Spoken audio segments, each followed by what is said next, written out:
A little pre-planning goes a long way. Stan Deimling has worked as a firefighter for more than 4 decades. When it comes to Arctic temps, he's seen it all. Any fireground operation is a challenging work environment on the best of days.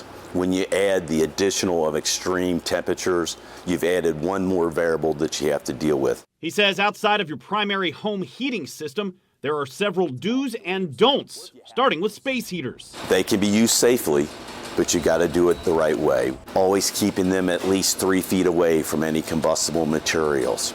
It means plugging those directly into an outlet. You know, we see where those radiant heaters get plugged into one of those lightweight indoor extension cords, and if you look at the size of that cord, it's very thin. If you look at the size of the cord on the heater, it's very thick.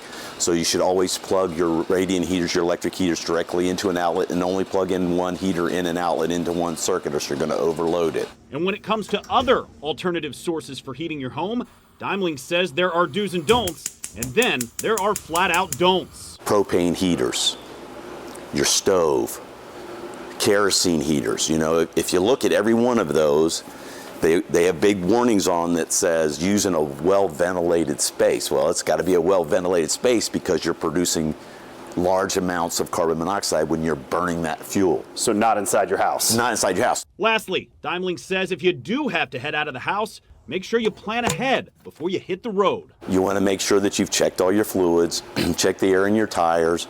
You don't want your gas tank to ever get below half a tank. That way, if you get stranded, you still got time. Make sure you have a charged cell phone. You're going to want a blanket. You will probably want some food. Your body is going to work extremely hard and burn a lot of calories to try and keep you warm. So you need to replenish that fuel. The public can do us all a favor by staying home and staying safe. Beautiful advice.